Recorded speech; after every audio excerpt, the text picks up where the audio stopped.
நல்லா கவனிங்க. அது அந்த அந்த வார்த்தை ஆரம்பிக்கும் போதே எப்படி இருக்குது பாருங்க. திராட்சை தோட்டத்தில் அத்தி மரத்தை நட்டிருந்தான். திராட்சை தோட்டத்தில் திராட்சை கொலையை தான் நடணும்.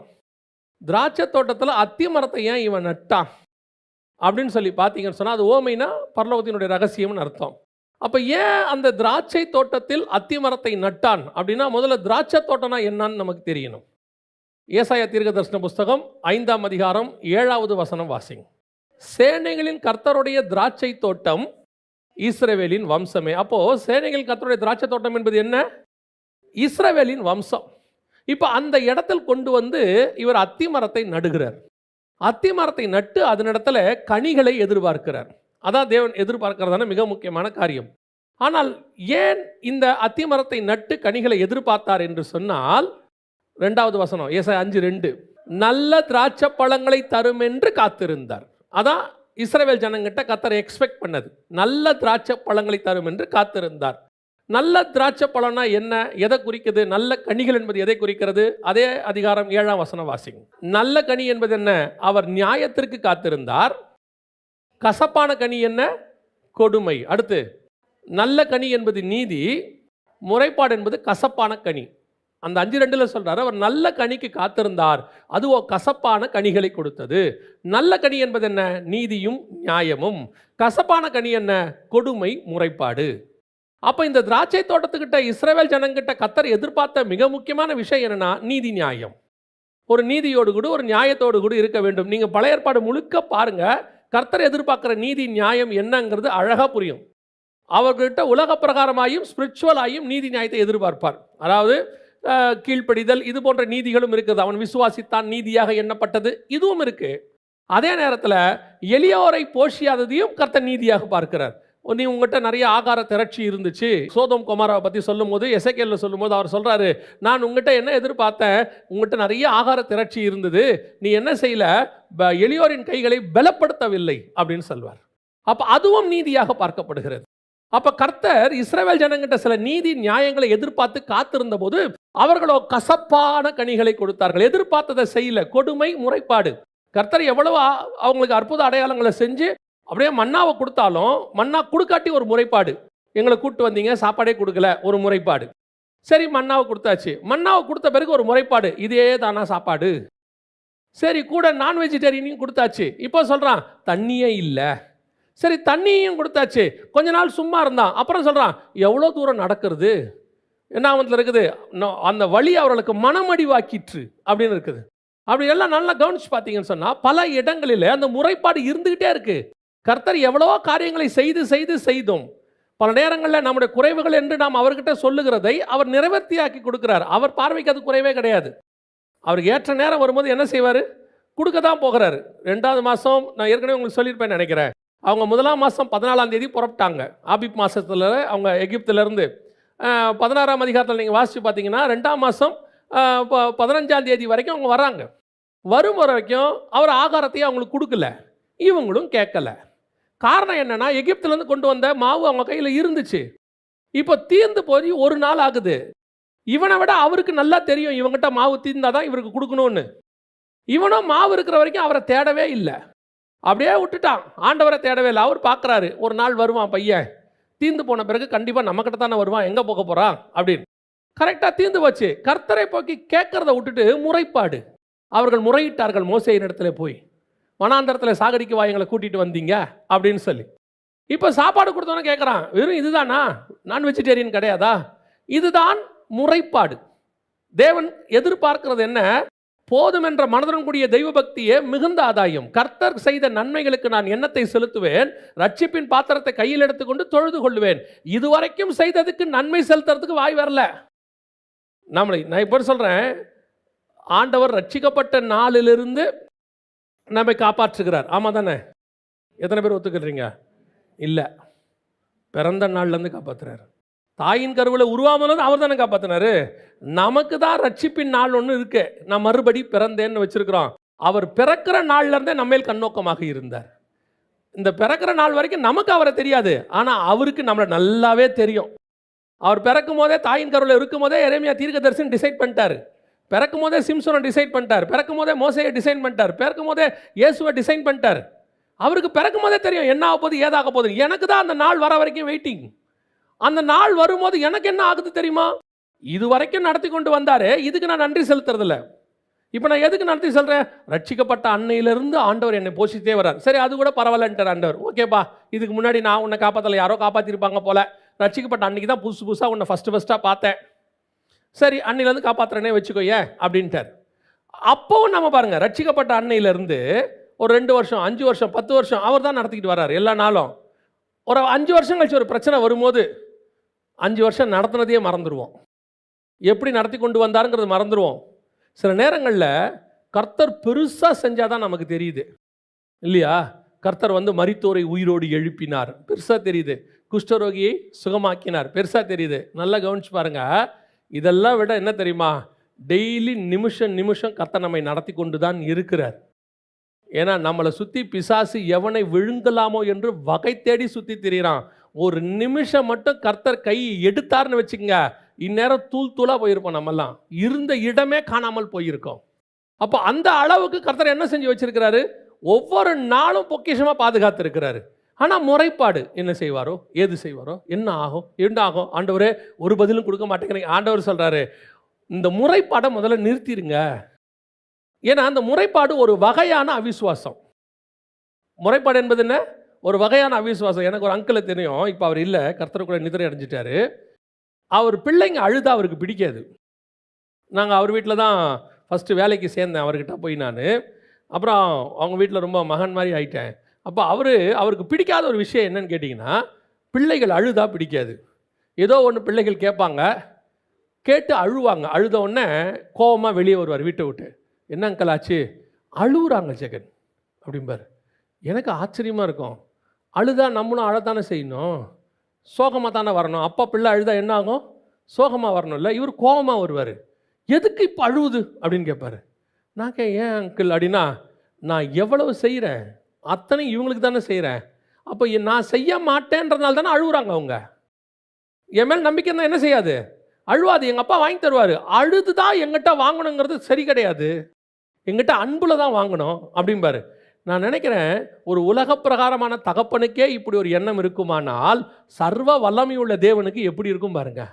அவர் எப்படி இருப்பார் பாருங்க. அதாவது நீங்கள் அழுறத நான் குற்றமாக சொல்லலை, அவருடைய பாதத்தில் உட்காந்து அழுறோம், அது வேற விஷயம். சிலர் அழுதுகிட்டே இருக்கும். ஆண்டவர் பாருங்க, அந்த முறைப்பாடு கர்த்தருக்கு என்ன செய்யலையாமா? பிடிக்கவே இல்லை. அதை விட அடுத்து ஆண்டவர் சொல்றார், கொடுமை. கசப்பான கனியில் இன்னொன்று என்ன? கொடுமை. இந்த கொடுமையான காரியங்கள் கர்த்தருக்கு உங்களுக்கு தெரியும் நினைக்கிறேன். இப்போ நான் பார்த்துக்கிட்டே இருக்கிறேன் நிறைய காரியங்கள். நீங்கள் கொடுமைனா என்ன நினைக்கிறீங்க அப்படின்னு கேட்டால், நோவா காலத்தில் வசனம் சொல்லும், பூமியானது கொடுமையினால் நிறைந்திருந்தது அப்படின்னு இருக்கும். இந்த கொடுமைனா என்ன அப்படின்னு கேட்கும்போது, அந்த பாவம் இந்த பாவம், தாய் தன் பிள்ளையை கொலை பண்ணுறது, அதெல்லாம் இருக்குது இல்லைங்களா? அதெல்லாம் ஒரு வகையான கொடுமை. அதை விட மோசமான கொடுமை ஸ்பிரிச்சுவலி இருக்குது. ஆண்டவர் நரகத்துக்கே அனுப்புகிற விஷயமா என்ன சொல்கிறாருன்னா, ஒருத்தர் சாப்பாடு இல்லாத போது நீ சாப்பாடு கொடுக்காமல் இருக்கிற, ட்ரெஸ் இல்லாத போது ட்ரெஸ்ஸு கொடுக்காமல் இருக்கிற, நான் கஷ்டத்தில் இருந்தேன், நீ என்னை விசாரிக்கல, எப்போன்னு கேட்குறாரு. அவன் கேட்குறாங்க எப்போ அப்படின்னா, எப்போ ஒரு தரித்திரனுக்கு நீ அதை செய்யலையோ அது எனக்கே செய்யலைன்ட்டார். இன்றைக்கி கிறிஸ்தவம் என்பதே சர்வீஸ். கிறிஸ்தவம் என்பதே ஒரு விதமான சர்வீஸ். நம்ம அப்படியே பழக்கப்பட்டு அப்படி தான் வந்திருக்கிறோம். இன்றைக்கி இங்கே சர்வீஸ் மைண்டே போயிடுச்சு. அதனால தான் கர்த்தர் என்ன பண்ணிட்டாராம், அவர்களை ரிமூவ் பண்ணிட்டாராம். அவங்களை என்ன பண்ணிட்டாராம், அந்த இடத்துல ரிமூவ் பண்ணிவிட்டு அவங்க வேலியெல்லாம் எடுத்து போட்டாருன்னு ஏசாயால. அதற்கு பதிலாக லூக்கா 13 சொல்லுது, திராட்சை தோட்டத்தில் கொண்டு வந்து எதை நட்டான்? அத்தி மரத்தை நட்டான். உங்களை என்னையும் அந்த ஸ்தானத்தில் கர்த்தர் கொண்டு வைத்திருக்கிறார். அந்த ஒலிவ மரத்தில் காட்டு ஒலிவ மரம் ஒட்ட வைக்கப்பட்டது. அவர்களுக்குரியதான அந்த ஆசீர்வாதத்துக்குள் நம்மளை கொண்டு வந்தார். ஆனால் இங்கே இப்போ என்ன பிரச்சனை? 13ஆம் அதிகாரம் 7ஆம் வசனம் லூக்கா. அத்தி மரத்தை நட்டிருந்தான், அவன் கனியை தேடின போது ஒன்றும் காணவில்லை. அதுக்கு இதுக்கு என்ன தெரியுமா வித்தியாசம்? இஸ்ரவேல் ஜனங்களுக்கும் இதுக்கும், திராட்சை தோட்டமாவது கசப்பான பழம்னு ஒன்று கொடுத்துச்சு, இது கனியே கொடுக்கல. இது என்ன இல்லை? கனியே கொடுக்கல, ஒன்றுமே இல்லை. இதுகிட்ட ஒரு விஷயத்தையும் காண முடியலையாமா. அந்த அளவுக்கு நீங்கள் அப்படியே எடுத்து பாருங்க. வெளிப்படுத்தின விசேஷத்தில் 7 சபை இருக்கும், எபேசிலேருந்து லவோதிக்கேயா வரைக்கும். இந்த 7 சபையும் எதற்குரியதான காலகட்டங்கள் அப்படின்னு பார்த்தீங்கன்னா 7 காலகட்டங்கள். அதாவது இயேசு கிறிஸ்து பரமேறி போனதுலேருந்து சபை எடுத்துக்கொள்ளப்படுகிற வரைக்கும் உள்ள 7 காலகட்டங்கள். இந்த 7 காலகட்டங்களில் 5 சபை, நல்லா தெரிஞ்சுங்க, 5 சபை குறை உள்ளது, 2 சபை குறையே இல்லாதது. அதில் ஒரே ஒரு சபை மட்டும் ஒரு நன்மையும் இல்லாதது. மிச்ச எல்லா சபைக்கிட்டையும் நன்மை இருக்கும். 6 சபைக்கிட்ட நன்மை இருக்கும், 5 சபைக்கிட்ட குறை இருக்கும், 2 சபைக்கிட்ட குறையே இருக்காது. ஆனால் ஒரே ஒரு சபைக்கிட்ட மட்டும் எந்த நன்மையும் இருக்காது. எந்த சபைன்னு பார்த்தீங்கன்னா லவோதிக்கேயா சபைக்கிட்ட. கடைசி சபைக்கிட்ட பார்த்தீங்கன்னா ஒரு நன்மையும் இருக்காது. ஆரம்பிச்சிலேருந்து குறை பற்றி மட்டுமே ஆண்டவர் பேசிக்கிட்டு இருப்பார். குறை, அதுக்கிட்ட என்னென்ன குறை இருக்குது, என்னென்ன குறை இருக்குன்னு. இந்த லவோதிக்கேயா சபைங்கிறது எந்த காலகட்டம் தெரியுமா? கடைசி சபை, கடைசி காலகட்டம். சபை எடுத்துக்கொள்ளப்பட போகிற போது பூமியில் இருக்கக்கூடிய சபைகளுடைய காலகட்டம் தான் லவோதிக்கேயா குறிக்குது. அப்போ இந்த காலகட்டத்தில் இருக்கிற சபைகளே அது குறிக்குது. ஒரு நன்மையும் இல்லாத சபை. சபைக்குள்ளே போயிட்டா என்ன இல்லையாமா? ஒரு நன்மையும் இல்லையாமா. கர்த்தர் லவோதிக்கேயா பார்த்து சொல்கிறாரு, உங்கள்கிட்ட அந்த குறை உண்டு, நீ ஐஸ்வர்யம், நீ தரித்திரனாக இருந்தும் நிர்வாணியாக இருந்தும் உனக்கு நீ அறியாது இருக்கிறாய், என்னிடத்துல வஸ்திரத்தை வாங்கி கொள்ளு, களிம்பை வாங்கி கொள்ளு, என்னென்னமோ ஆண்டவர் சொல்கிறாரு. ஆனால் அவங்ககிட்ட ஒரு நன்மை இருக்குன்னு ஒன்று கூட சொல்லலை. சிவன்னா சபை கிட்ட சொல்லும் போது ஒரு தீமையும் இல்லை, பிலதெல்பியா கிட்ட ஒரு தீமையும் இல்லை, எபேசு கிட்ட நன்மையும் இருக்குது தீமையும் இருக்குது, பெர்கமு கிட்ட நன்மையும் இருக்குது தீமையும் இருக்குது, தியத்தாரா கிட்ட நன்மையும் இருக்குது தீமையும் இருக்குது. ஆனால் லவோதிக்கேயா கிட்ட ஒரு நன்மையும் இல்லை. அவர் வந்து தேடின போது ஒரு கனியும் காணப்படவில்லை. இன்னைக்கு சபையினுடைய நிலைமை அதான். ஆனால் சபை எங்க இருக்குது? ஆவியானவருடைய உபதேசத்துக்கு உள்ள இருக்கு. ஆவியானவர் சபைகளுக்கு சொல்லுகிறதை காது உள்ளவன் கேட்க கடவன். இப்ப அத்திமரம் எங்க இருக்கு? திராட்சை தோட்டத்துக்கு உள்ள இருக்கு. எங்க இருக்கு? பிரமாணத்துக்கு உள்ள இருக்கு. எங்க இருக்கு? தேவனுடைய வாக்கு தத்தத்துக்கு உள்ள இருக்கு. ஆனால் எங்கே கனி? எங்கே கனி? கர்த்தர் தேடுகிற கனி எங்கே? வந்து பார்க்கிறார், எருசலேமுக்குள்ள நுழையும் போது அத்திமரத்துக்கிட்ட ஆண்டவர் அது அப்படியே தேடி பார்க்கிறார். தேடி பார்த்தா ஒரு கனியும் காணப்படவில்லை, ஒன்று கூட இல்லையா. உடனே சுயநீதி வெளிப்படுது நிறைய பேருக்கு. அதுதான் கனி கொடுக்கிற காலம் இல்லைங்களே. எப்படி கனி கொடுக்கும்? கனி கொடுக்க முடியாத காலத்தில் கனி கொடுக்க முடியுமா முடியாதா? என்ன நினைக்கிறீங்க நீங்க? முடியாது இல்லையா? கரெக்ட் தானே? முடியாது தானே? ஆதியாகமத்தின் புஸ்தகம் 6ஆம் அதிகாரத்தை வாசித்து பாருங்கள். பூமியானது கொடுமையினால் நிறைந்திருந்தது, சீர்கேடாக இருந்தது, மாம்சமான யாவரும் தங்கள் வழிகளை கெடுத்துக் கொண்டிருந்தார்கள். அப்படித்தானே இருக்குது? மாம்சமான யாவரும் 100%, 100%, 100% கனி கொடுக்க முடியாத காலம். ஆனால் வசனம் சொல்லுது 6ஆம் அதிகாரத்தில் 9வது வசனம், நோவாவின் வம்ச வரலாறு. நோவா தன் காலத்தில் இருந்தவங்களாம் எப்படி இருந்தாங்க? தங்கள் வழிகளை கெடுத்து கொண்டவர்கள். 100% இருந்தவர்களுக்குள்ளே நீதிமானும் உத்தமனுமாய் தேவனோடு கூட. ஏன் கனி கொடுக்க முடியாத காலத்தில் கனி கொடுக்க முடியாது? இப்போ பழி என்ன? ஊர் மேலே பழி, உலகத்தின் மேலே பழி, டிவி மேலே பழி, இன்டர்நெட் மேலே பழி. அது சரியில்லை, இது சரியில்லை. நல்லா தெரிஞ்சுக்கொள்ளுங்க, கர்த்தருக்கு சித்தமானவன் எங்கே செய்வான் அவருடைய சித்தத்தை? பாபிலோனிலும் அவருடைய சித்தத்தை செய்வான். நீங்கள் பாபிலோனுக்குள்ளே உட்கார வச்சாலும் தீட்டானதை சாப்பிட மாட்டேன்னு ஒருத்தன் உட்காந்துருப்பான். பாபிலோனுக்குள்ளே உட்கார வச்சாலும் இந்த சிலையை வணங்க மாட்டேன்னு ஒரு 3 பேர் உட்காந்துருப்பான். அவனால் முடியும். கர்த்தர் ஒரு மனுஷனை நியமிச்சிட்டாரு, அபிஷேகிச்சிட்டாருன்னா எப்பேற்பட்டதான சீர்கெட்ட பூமிக்குள்ள அவங்க ஒருத்தன் மாத்திரம் உண்மை உள்ளவனாய் காணப்பட முடியும். அதுதான் கனி கொடுக்க முடியாத காலத்தில் கனி கொடுக்கிற அனுபவம். நாசரேத்துக்குள்ள இயேசுவால இருக்க முடிஞ்சுச்சா? இல்லையா? முடிஞ்சு தானே? நாசரேத்திலிருந்து நன்மை தோன்றுமோன்னு ஒருத்தன் கேட்குறான். நன்மை இல்லடா, உலகத்தையே மீட்கிற மீட்பு தோன்றும். நன்மை கிடையாது, உலகத்தையே மீட்கிற மீட்பை தோன்ற முடியும். ஏன் உங்களுடைய சுற்றி இருக்கிற சர்க்கம்ஸ்டன்ஸு, என்வாயர்மெண்ட்டு, நான் இருந்த சூழ்நிலை எல்லாம் என்ன சூழ்நிலை இருந்தியா? எல்லாருமே அப்படிப்பட்ட ஒரு சூழ்நிலையிலேருந்து தான் வந்திருக்கோம். இங்கே யாருமே நல்ல சூழ்நிலையிலேருந்துலாம் வரல. அடுத்து சோதோமில் இருக்கிற அக்கிரமத்தை ஆண்டவர் என்ன செய்தாராம்? அது உண்மையா என்று பார்க்கும்படி கர்த்தர் இறங்கினாராம். உண்மையா என்று விசாரிக்கும்படி வந்து பார்த்தா சோதோம் மொத்தம் கெட்டு போய் கிடக்கு. மொத்த சோதம் எப்படி இருக்கு? கெட்டு போய் கிடக்கு. அதில் காப்பாற்றுறதுக்குன்னு ஒருத்தம் கூட இல்லையாமா. ஒரே ஒரு நீதிமான் இருக்கிறான். எப்படிங்க சாத்தியம் இது? ஒரே ஒரு நீதிமான். டோட்டல் சோதோமையும் அழிக்க போகிறாங்க. அவன் தூதன் கேட்குறான் இவனை பார்த்து, உனக்கு யாராவது இருக்கிறாங்களா? இங்கே உனக்கு தேவையானவங்க யாராவது இருக்கிறாங்களாப்பா? ஏன்? எங்களுக்கு தெரிஞ்சு யாரும் இல்லைப்பா, அத்தனை பேரும் மோசமானவன் தான். ஆனால் அதுக்கு நடுவில் வசனம் சொல்லுது, நீதிமானாகிய லோத்துவின் நாட்களிலே. சோதோம் கொமோரா இருக்கிறதுலே டோட்டல் ஒஸ்ட் பிளேஸ். நாளைக்கு காலையில் கர்த்தர் அழிக்க போறார். இன்னைக்கு நைட்டு வரைக்கும் அது ஒஸ்ட் பிளேஸ் தான். ஆனால் இன்னைக்கு நைட்டு வரைக்கும் அவன் நீதிமானாக இருக்கிறான்.